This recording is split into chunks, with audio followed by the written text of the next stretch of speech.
I took a moment to inspect the devastating injury again. The bone was stark white against the ravaged tissue.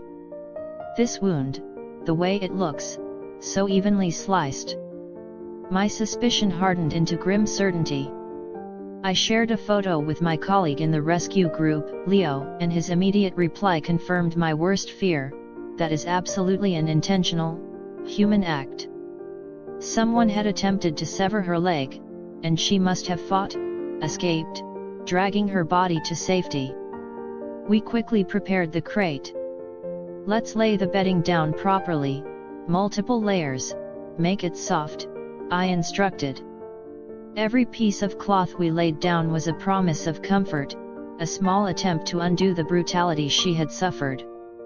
The escape from hell. Don't be afraid. How could someone hurt you like this? The local discoverer, the kind soul who first contacted us, had shared a terrifying hypothesis just days before. Seraphina might have been captured by people associated with the illegal dog meat trade, and she had miraculously fought her way free.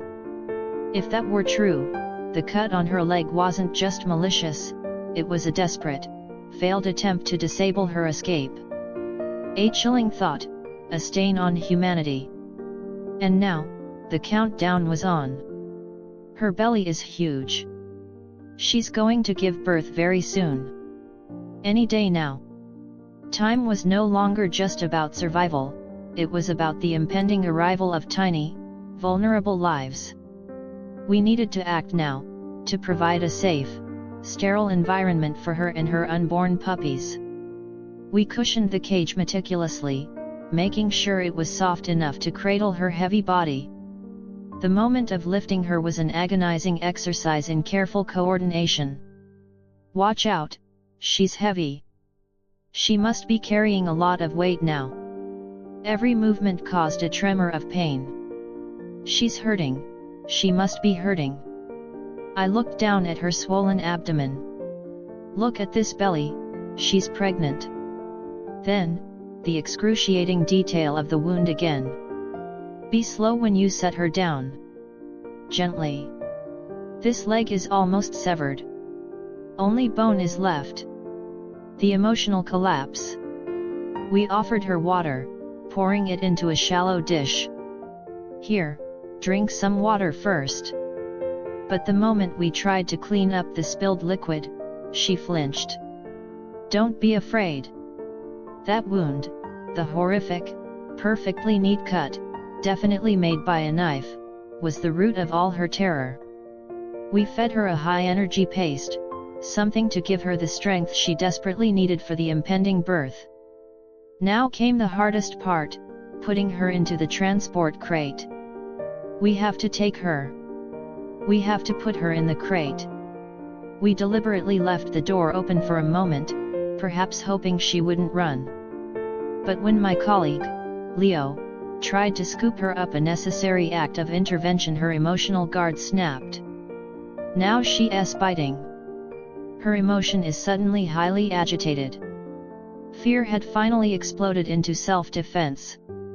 Her survival instinct, honed by betrayal and physical torment, kicked in. Don't be afraid. What's wrong? She snapped, a warning more than an attack.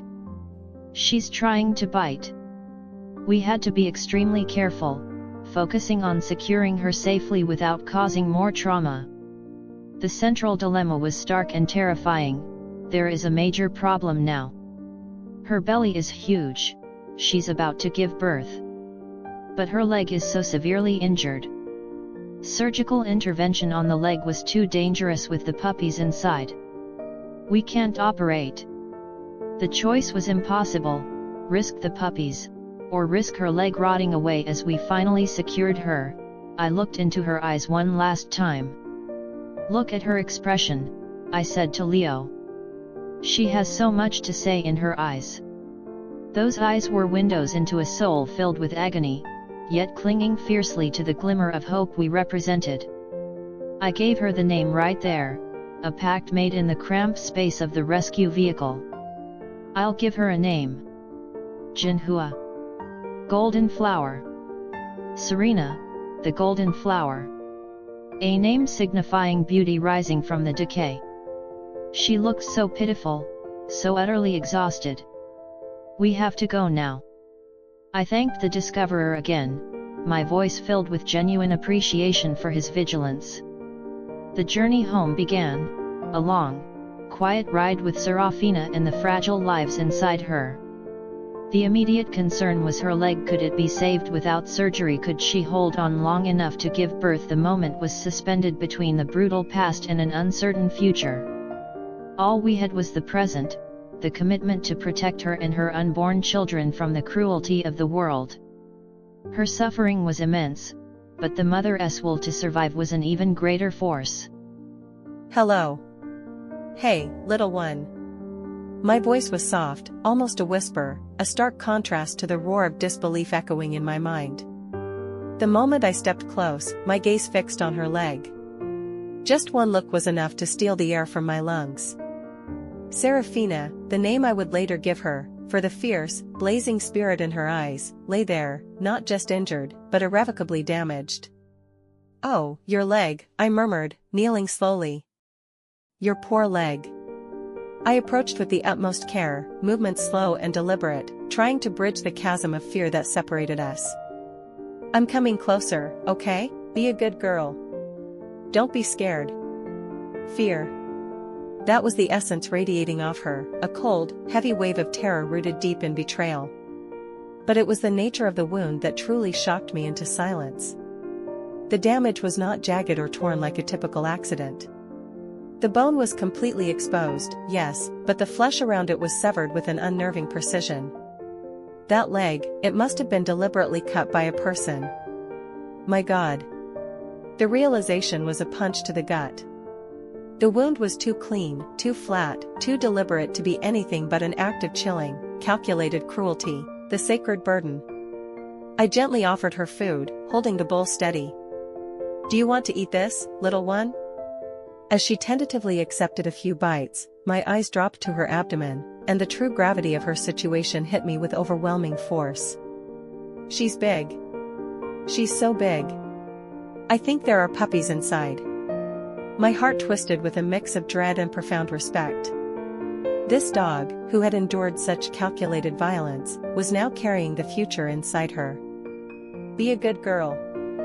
I won't hurt you," I pleaded, trying to soothe the fear reflected in her deep, intelligent eyes. "Your gaze is so gentle, so kind."